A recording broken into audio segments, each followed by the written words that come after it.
नमस्कार। आज अदालत ने फिर से 5 दिन की रिमांड स्वीकृत की है। ईडी ने 7 दिन की रिमांड मांगी थी, 5 दिन की रिमांड स्वीकृत की गई है। लेकिन ये पूरा मामला, जैसा हम लोग पहले दिन से कह रहे हैं, राजनीतिक द्वेष के कारण ये पूरा मामला दिल्ली की सरकार को बदनाम करने के लिए, दिल्ली के शिक्षा मॉडल को डिरेल करने के लिए, दिल्ली के लोगों ने आम आदमी पार्टी को जिता क्यों दिया, सरकार क्यों बनवा दी, इसकी सजा देने के लिए मनीष सिसोदिया और सत्येंद्र जैन को जेल में रखा गया है। इस पूरे मामले का ना कोई सिर है ना पैर है। कहते मनीष सिसोदिया ने भ्रष्टाचार कर दिया। 14 घंटे सीबीआई की छापेमारी हुई, घर खोद डाला, कुछ नहीं मिला। गांव में छापेमारी की, कुछ नहीं मिला।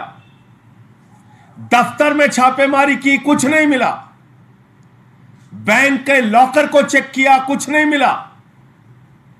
सीबीआई ने लोगों के गवाही ली और गवाही लेकर पहली चार्जशीट दाखिल की, मनीष सिसोदिया का नाम नहीं।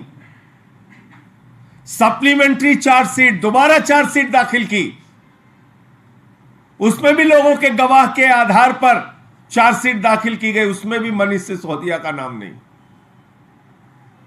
लेकिन जबरन अपने आका के कहने पर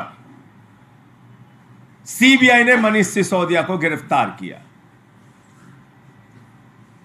पहले सीबीआई ने रिमांड ली। सीबीआई की रिमांड जब पूरी हो रही थी तो 10 महीने तक हिंदुस्तान की सबसे तेज तर्रार कही जाने वाली एजेंसी ईडी, उस ईडी बेचारी को कुछ पता नहीं था। बेचारी ईडी इतनी भोली थी, उसको कुछ भी मालूम नहीं था। अचानक रातों रात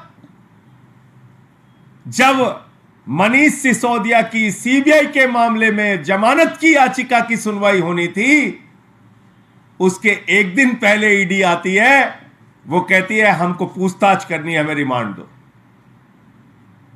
7 दिन की रिमांड ले लिए, पूछताछ कर लिए, फिर आ गए, अभी और पूछताछ करनी है, रिमांड दो। आदरणीय नरेंद्र मोदी जी, आपको पूरा देश देख रहा है। एक ऐसा व्यक्ति जिसने दिल्ली के लाखों बच्चों को अच्छी शिक्षा देने के लिए अपना सब कुछ समर्पित कर दिया, दिन रात मेहनत की, जिन सरकारी स्कूलों में मकड़ी के जाले लगे रहते थे उनको एयर कंडीशन कमरों में तब्दील किया। 6 साल से लगातार इंटर का रिजल्ट सरकारी स्कूलों का प्राइवेट स्कूलों से बेहतरीन आया। बच्चे आईआईटी में सिलेक्ट हुए। पूरी दुनिया में एक शिक्षा मॉडल को प्रचलित किया। आपने उस मनीष सिसोदिया के साथ आतंकवादियों जैसा व्यवहार किया। यह देश इस बात को भूलेगा नहीं। 12-12 दिन की रिमांड ईडी की, 10-10 दिन की रिमांड सीबीआई की। कभी आपने सुना ऐसा आतंकवादियों के साथ भी व्यवहार नहीं किया जाता जैसा मनीष सिसोदिया के साथ व्यवहार किया जा रहा है। और तब जबकि कुछ नहीं निकला। भ्रष्टाचार किए होते तो कुछ तो सोना निकलता, संपत्ति निकलती, पैसा निकलता। कहां चला गया? तो इसलिए मैं यही कहना चाहूंगा भाजपाइयों को कि तुम्हारे अत्याचार को, तुम्हारे जुर्म को, तुम्हारी तानाशाही को, तुम्हारी गुंडागर्दी को, जांच एजेंसियों के दुरुपयोग को सारा देश देख रहा है। और मोदी जी, आपको इस देश की जनता ने देश का प्रधानमंत्री बनाया। आप अपने उस पद का इस्तेमाल मनीष सिसोदिया जैसे लोगों को प्रताड़ित करने में, उनके ऊपर अत्याचार करने में, उनके साथ आतंकवादियों जैसा व्यवहार करने में लगा रहे हैं, समय आने पर देश की जनता आपको जवाब देगी। तो मुझे इतनी बात कहनी थी कि आज ये जो रिमांड मांगी गई है ईडी के द्वारा, ये निरर्थक प्रयास है, इसका कोई आधार नहीं है और ये इस बात को बताता है कि हताशा और निराशा में अपने आका के आदेश को मानने के लिए ईडी जबरन रिमांड मांगने का काम कर रही है। आपके कोई प्रश्न हो? लेकिन संजय जी, बीजेपी लगातार ये कह रही है, आज भी प्रेस कॉन्फ्रेंस की, कि ये सारी पॉलिसी जो है वो अरविंद केजरीवाल के घर पे तैयार हुई है। उसमें आपका भी नाम जोड़ा है कि संजय सिंह, सत्येंद्र जैन, मनीष सिसोदिया सब मिलकर बना रहे थे पॉलिसी। सारा जो अधिकार था पैसा खाने का, देखो भाई, मैं तो आपसे कह रहा हूं कि मैं अडानी के घोटाले को खोलने में लगा हूं। अडानी के घोटाले को खोलने का काम जारी रखूंगा। आप लोगों के माध्यम से नरेंद्र मोदी जी तक अगर मेरी बात पहुंच रही हो तो मोदी जी कान खोलकर सुन लीजिए। अपने चेले अडानी को भी बता दीजिए, उसको भी बोलिए कान खोलकर सुन ले। अपनी पूरी की पूरी भारतीय जनता पार्टी और सारी जांच एजेंसियों को बता दीजिए, सब लोग कान खोल के सुन लीजिए। अडानी के घोटाले पर पूरे देश में आपको बेनकाब करूंगा। आपने महाघोटाला किया है, उसके बदले में आप और आपकी पार्टी और आपकी जांच एजेंसियां मुझे फांसी पे चढ़ाना चाहे तो चढ़ा दें, उसकी कोई चिंता नहीं है। और जहां तक मेरे अपने जीवन का सवाल है, पूरी ईमानदारी के साथ पूरा जीवन जिया हूं। आकाश से लेकर पाताल तक जांच कराओ, जितनी हिम्मत और जितनी एजेंसियां हैं तुम्हारी जांच कराओ। कुछ भी अगर मिल जाए तो भ्रष्टाचार के मामले में जो सजा लिखी हो उससे 10 गुना ज्यादा सजा दो, मैं कह रहा हूं। लेकिन अडानी के घोटाले पर छोड़ूंगा नहीं। कान खोल के पूरे देश के भाजपाइयों सुन लो, जितनी मन आए गालियां दो। भारत माता की संपत्तियों को लूटने का काम किया है तुम लोगों ने। लाखों करोड़ का कोयला लूटने का काम किया, गैस लूटने का काम किया, बिजली पानी सड़क को लूटने का काम किया, बैंकों को लूटने का काम किया, एलआईसी को, एसबीआई को लूटने का काम किया, सीपोर्ट और एयरपोर्ट को लूटने का काम किया। अडानी के जरिए तालिबान से ड्रग्स मंगाकर इस देश को बदनाम और बर्बाद करने का काम तुमने किया है। यह बात एक नहीं 1000 बार तक बोलता रहूंगा, अंतिम सांस तक बोलता रहूंगा। और ऐसी बंदर घुड़कियां मैंने राजनीति में बहुत देखी है। ये भाजपाई बच्चों से मैं कहना चाहता हूं, ऐसे मत खेलो मेरे साथ। ऐसे बहुत मैंने बंदर घुड़कियां अपनी जिंदगी में देखी है। जितना दम है सारी एजेंसियों को लगाओ, लेकिन अडानी के घोटाले पे छोड़ूंगा नहीं। एक दूसरा मामला है, बीजेपी के कई नेता इस पे सवाल उठा रहे हैं कि जिस तरह मनीष सिसोदिया अभी एक तरह से मुश्किल समय में उनका बंगला आतिशी के नाम पे अलॉट कर दिया गया है। आतिशी जी मंत्री हैं, उनके नाम पे अलॉट कर दिया बंगला। इसमें भाजपाइयों को क्या प्रॉब्लम? मतलब वो क्या कहना चाहिए? शुरू करें।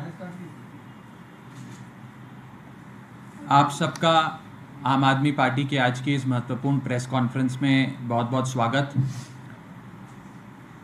भारतीय जनता पार्टी का एक ही मकसद है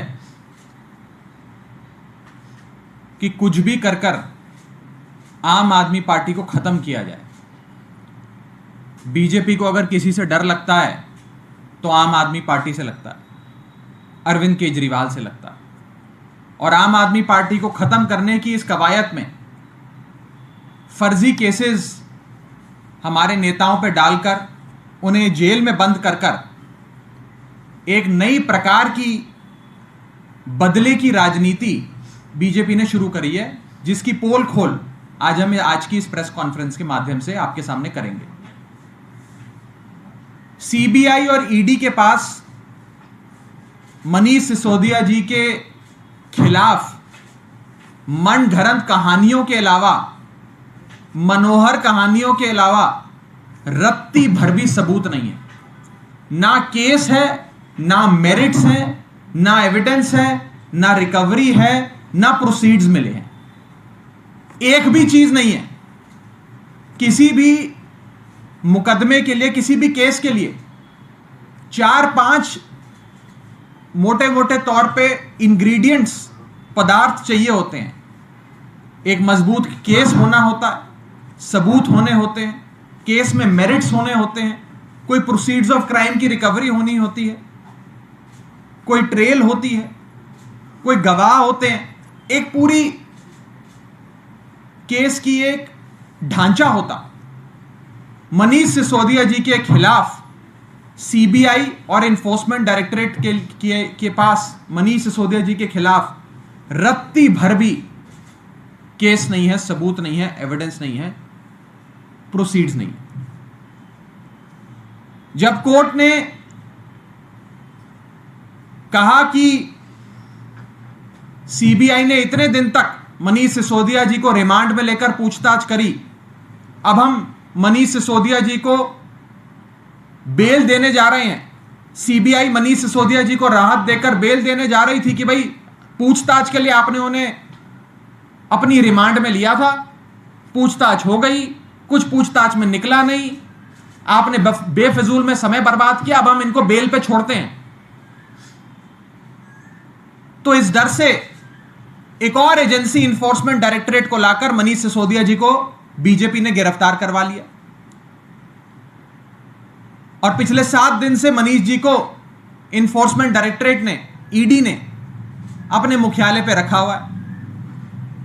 जब इन्होंने रिमांड ली तो कहा कि भाई हमें 10 दिन की पूछताछ करनी है मनीष सिसोदिया जी से। 10 दिन उन्हें हिरासत में रखना पड़ेगा, बड़े गंभीर सवाल पूछने, सुबह से शाम तक सवाल पूछने, बड़े बड़े गवाहों से मनीष सिसोदिया जी को कन्फ्रंट करवाना है।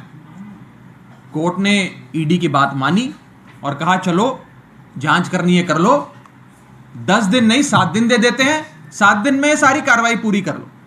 हमने भी कहा ठीक है, ईडी जो करना चाहती है कर ले, हम कौन सा डरते हैं जांच से।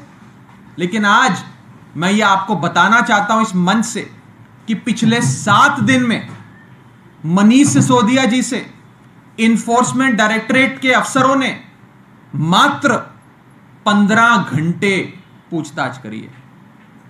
यानी कि रोजाना 2 घंटे की औसत पूछताछ, सवाल जवाब मनीष सिसोदिया जी से होते हैं।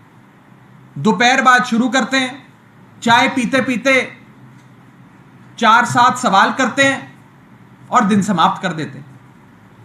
7 दिन में मात्र 15 घंटे की पूछताछ, औसतन 2-2.25 घंटे रोजाना पूछताछ होती है।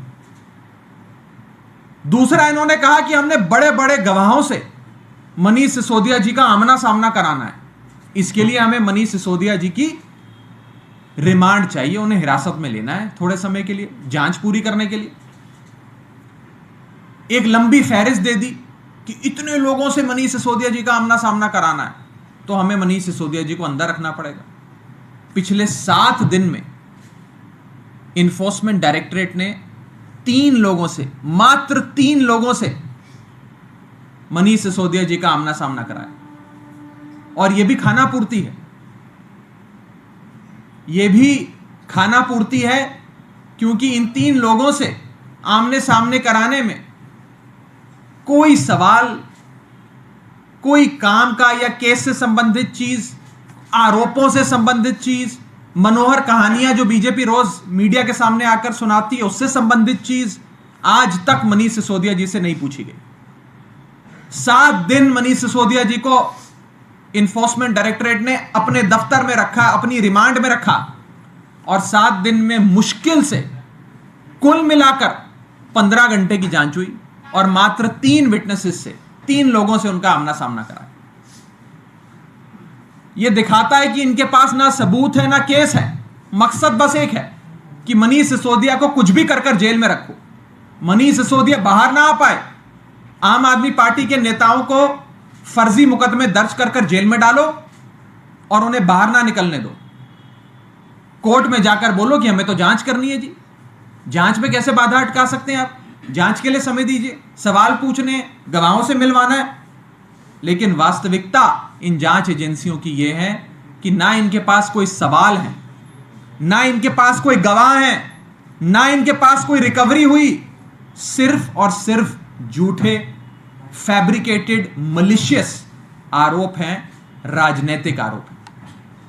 मेरा तीसरा बिंदु, जिस मुकदमे में सीबीआई ने मनीष सिसोदिया जी को गिरफ्तार किया, जब बेल होने लगी तो एनफोर्समेंट डायरेक्टरेट ने कहा हम गिरफ्तार कर लेते हैं।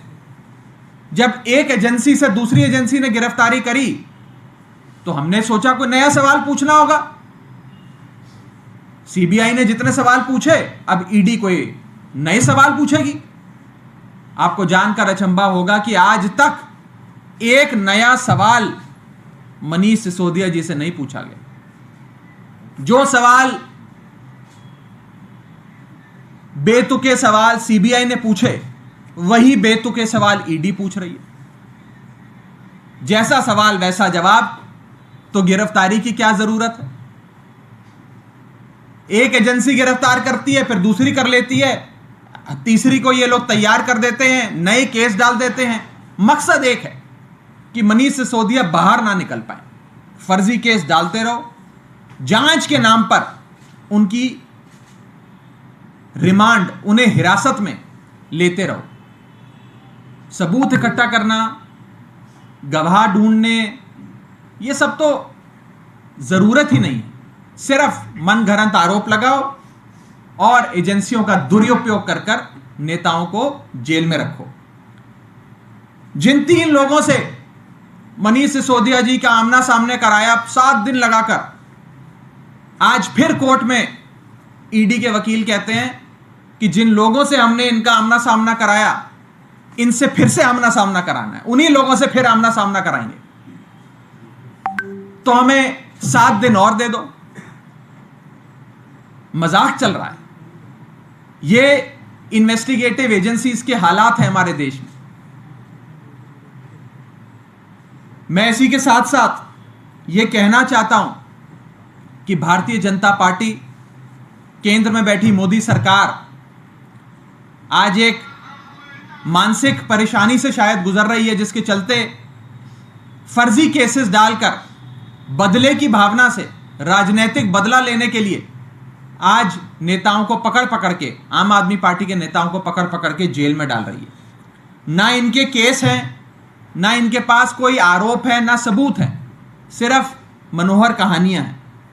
और इन्फोर्समेंट डायरेक्टरेट की क्या हालत है बीजेपी सरकार के अंदर, इसके बारे में मैं आपको बताना चाहूंगा।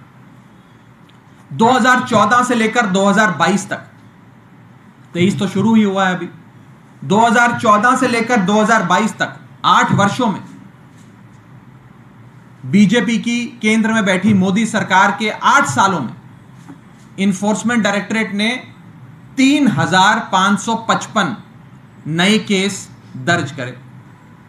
3,555, 3,555 new cases were registered by the Enforcement Directorate in the last 8 years from 2014 to 2022 of the BJP government.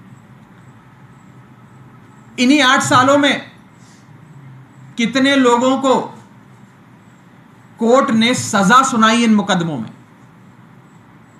सबूतों के आधार पे, गवाहों के आधार पे, केस कितना मजबूत है इसके आधार पे, कुल मिलाकर पिछले 8 सालों में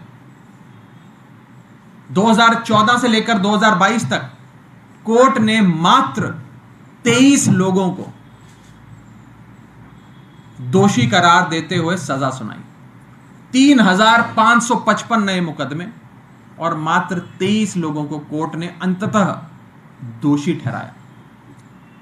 मकसद कोर्ट में ट्रायल कंप्लीट कराने का, अभियुक्त को दोषी करार दिलवाने का, कन्विक्शन की ओर मुकदमे को ले जाने का, सबूत पेश करने का, गवाह पेश करने का है ही नहीं। मकसद है फर्जी केस डालो और जांच के नाम पर, इन्वेस्टिगेशन के नाम पर जेल में रखो नेताओं को। आम आदमी पार्टी के नेता मनीष सिसोदिया और सत्येंद्र जैन को जेल में रखो और उनसे सवाल जवाब करने, गवाहों से आमना सामना करवाने की आड़ में उन्हें महीनों महीनों जेल में रखो। एक ही मकसद है भारतीय जनता पार्टी का कि मनीष सिसोदिया जेल से बाहर ना निकल पाए, और उसी मकसद के चलते आज ये प्री ट्रायल बेल ना मिले, pre trial jail Manish Sisodia ji को मिल जाए, इस पॉलिसी पे केंद्र में बैठी बीजेपी की सरकार लगातार चल रही है। मैं साफ तौर पे कहना चाहता हूं कि यह पूरा केस एक क्लासिक एग्जाम्पल है abuse of process of law का। It is a classic case of abuse of the process of law. एजेंसियों का दुरुपयोग करके, कानून से छेड़छाड़ करके, जांच की आड़ में महीनों महीनों मनीष सिसोदिया को जेल में रखो, कोई नया सवाल नहीं पूछो, कोई सबूत है ही नहीं तो सबूत क्या दिखाओगे, कोई गवाह ही नहीं है तो गवाहों के से आमना सामना क्या करवाओगे, दिन में मुश्किल से 1.5-2 घंटे की अफसर बातचीत करते हैं, लेकिन बस मकसद एक है कि मनीष सिसोदिया को जेल में रखो। यह एक भारतीय जनता पार्टी की मानसिक हालत भी दिखाती है कि इतनी प्रचंड बहुमत होने के बाद भी, इतनी सत्ता होने के बाद भी आज एक छोटी सी पार्टी को खत्म करने के लिए भाजपा पूरी तिल मिलाई हुई है और सारी एजेंसी के सारे घोड़े आम आदमी पार्टी के नेताओं पे छोड़ दिए, एक एक करके पकड़ के जेल में डालो। मनीष सिसोदिया जी एक व्यक्ति का नाम नहीं, एक संस्था का नाम है। He is an institution. उन्होंने दिल्ली के 18 लाख बच्चों का भविष्य बदलने का काम किया। कोई भ्रष्टाचारी सुबह 6 बजे उठकर स्कूल की इमारतों की मरम्मत कराने, क्लासरूम को सुंदर करने, डेस्क, राइटिंग बोर्ड्स लगवाने, किताब पेंसिल का अरेंजमेंट करने, सुबह 6 बजे स्कूल से स्कूल, एक स्कूल से दूसरे स्कूल नहीं जाता। मैं भारतीय जनता पार्टी वालों को कहना चाहता हूं, आपके जो कार्यकर्ता हैं उनके बच्चे भी मनीष सिसोदिया के बनाए हुए दिल्ली के सरकारी स्कूलों में पढ़ते हैं। आज आपके बच्चे भी आकर आपसे पूछते हैं, दिल्ली के बीजेपी के कार्यकर्ताओं से पूछते हैं कि पापा आपने क्यों हमारे मनीष अंकल को गिरफ्तार किया, आपकी पार्टी ने क्यों हमारे भविष्य के साथ खिलवाड़ किया, आप क्यों मनीष अंकल की जान के पीछे पड़े। आज ये सवाल बीजेपी के कार्यकर्ताओं से उनके अपने बच्चे भी पूछते हैं, जिन बच्चों के भविष्य बदलने का काम मनीष सिसोदिया जी और मनीष सिसोदिया जी के बनाए गए दिल्ली सरकार के स्कूलों में हुआ है। अंत में मैं बस इतना ही कहना चाहूंगा कि भारतीय जनता पार्टी आम आदमी पार्टी से डरी हुई है, खौफ खाती है, अरविंद केजरीवाल जी से डरती है, और इसी के चलते आज मनीष सिसोदिया जो हमारे सीनियर लीडर हैं, अरविंद केजरीवाल जी के दाहिने हाथ हैं, वो बाहर ना आ पाएं, वो जेल में रहें। इसके चलते जांच की आड़ में ना सबूत होते हुए, ना गवाह होते हुए, ना सवाल होते हुए ज़बरदस्ती उन्हें जेल में रखने की एक कवायद भारतीय जनता पार्टी ने रची है। अंततः सच्चाई की जीत होगी, अंततः सत्यमेव जयते होगा। लेकिन मैं आज भारतीय जनता पार्टी से यही कहना चाहता हूं कि बदले की राजनीति छोड़कर बदलाव की राजनीति करिए। बदले की राजनीति बहुत हो गई, देश ने देख लिया आपके बदले का चेहरा। बदले की राजनीति छोड़कर बदलाव की राजनीति पे आइए। बहुत बहुत शुक्रिया। कोई सवाल हो तो बताएं। Raghav, you are saying there are no evidences, no witnesses, but the ED is apparently called C. Arvind on 21st March, Dinesh Arora on 17th March, Amit Arora on 20th March, and Rahul Singh on 20th March. There's a long यही लंबी list enforcement directorate के वकील court में पेश करते हैं, कहते हैं 7 दिन की रिमांड और चाहिए। हमने सुबह से शाम तक इनसे पूछताछ करनी है, दर्जनों लोगों से इनका आमना सामना कराना है और जांच को हमने पूरा करना है। जब रिमांड मिलती है तो पता लगता है कि 7 दिन में मात्र 15 घंटे के सवाल जवाब होते हैं, औसतन 2-2.25 घंटे प्रतिदिन। गवाहों से आमना सामना कराने के लिए दर्जनों नाम जो कोर्ट में दिए जाते हैं, उनमें से मात्र 3 लोगों से आमना सामना कराते हैं 7 दिन में। रोजाना किसी एक नए गवाह से भी आमना सामना नहीं कराते। अब कहते हैं उन्हीं गवाहों से वापस आमना सामना कराना है। अगर ये abuse of process of law नहीं है तो क्या है? मकसद एक है कि मनीष सिसोदिया को जेल में रखो, फर्जी मुकदमे करो, फर्जी आरोप लगाओ और जांच की आड़ में मनीष सिसोदिया को जेल से ना निकलने दो। आज मनीष सिसोदिया जी जेल में इसलिए नहीं है कि कोर्ट ने उन्हें दोषी करार दिया है, वो जेल में इसलिए हैं कि बीजेपी की एजेंसी जांच की आड़ में कहती है कि हमें उन्हें जेल में रख के सवाल पूछने हैं। आपको यह फर्क समझना होगा। आज मनीष सिसोदिया जी कन्विक्ट नहीं है, उन्हें सजा नहीं हुई है कोर्ट में। ये एजेंसियां जांच की आड़ में मनीष सिसोदिया को जेल में रखना चाहती हैं और जांच को कैसे लंबा किया जाए। 10-10 दिन की रिमांड लेकर दिन में 1 घंटे की पूछताछ करो, दर्जनों नाम दे दो कि इनसे आमना सामना कराना है, मात्र 2 लोगों से आमना सामना कराओ और कोर्ट में आकर रिमांड एप्लीकेशन डालकर कहो 10 दिन और चाहिए, 10 दिन और चाहिए, 10 दिन और चाहिए। मकसद यही है कि मनीष सिसोदिया जेल से ना निकले। ये एजेंसियों का दुरुपयोग जो भारतीय जनता पार्टी के नेता कर रहे हैं, मैं उन्हें कहना चाहता हूं कि हर दिन समान नहीं होता। इंदिरा गांधी को भी लगता था कि वो कभी सत्ता से बाहर नहीं होंगी, हमेशा सत्ता पे काबिज रहेंगी। आज भी जो लोग सत्ता नशी हैं उन्हें यही गलत फहमी है कि हम लोग भी सत्ता से बाहर नहीं होंगे। कल को अगर विपक्ष के किसी राजनीतिक दल की सरकार बन गई और उसके हाथ में ईडी सीबीआई आ गई तो फिर क्या होगा?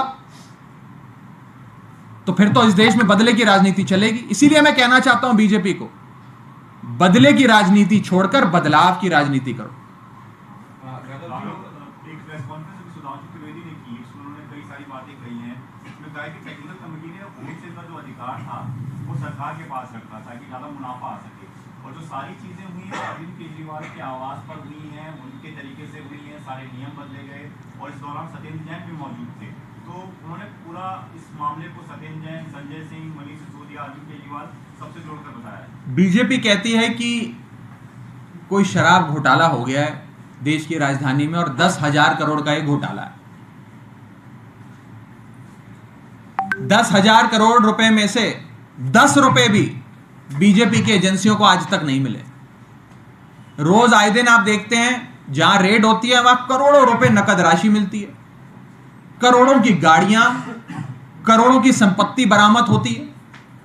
यह एक अजीब सा ही बीजेपी के मन का घोटाला है, जिसे बीजेपी वाले कहते हैं घोटाला तो 10,000 करोड़ का है, लेकिन 10 रुपए का एक नया नोट भाजपा के लोगों को, भाजपा की एजेंसी को आज तक नहीं मिला। तो मेरा सवाल बीजेपी से यह है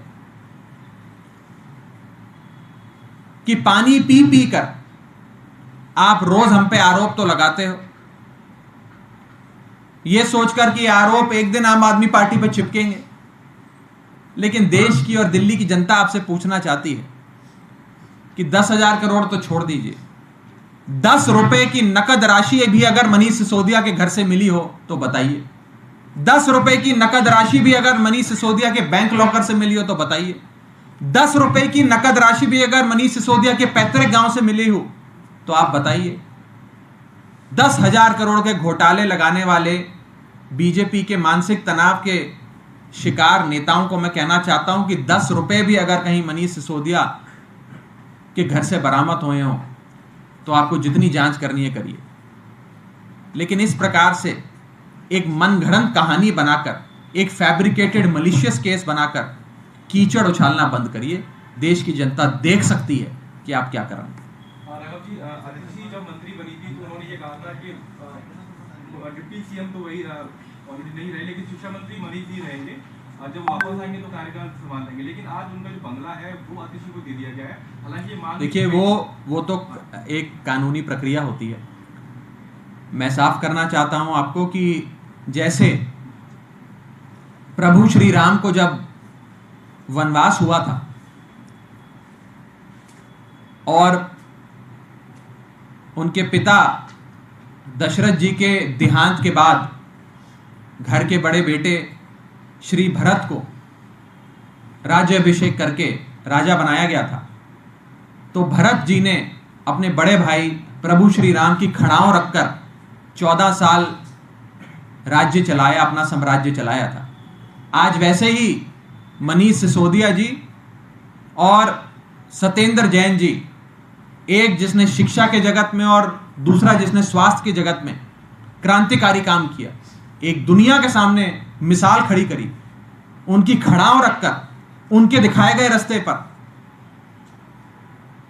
और उन्हीं के काम को आगे बढ़ाते हुए हमारे 2 नए मंत्री कार्यभार संभाल रहे हैं। और जैसे ही प्रभु श्री राम के वापस आने पर उनका राज्याभिषेक हुआ था, ऐसे ही जब हमारे मंत्री आएंगे वो अपना कार्यभार संभालेंगे। बजट सत्र चल रहा है और इस बजट सत्र में हम देख रहे हैं कि लगातार हंगामा हो रहा है। विपक्षी पार्टियां ये आरोप लगा रही हैं कि सरकार ही नहीं चाहती कि सदन में कार्रवाई हो। आपका क्या इसमें? मैं भी राज्यसभा का सदस्य हूं। रोज सुबह बड़ी ऊर्जा से सदन के भीतर भारत की संसद, लोकतंत्र के मंदिर, इंडियन पार्लियामेंट में जाता हूं।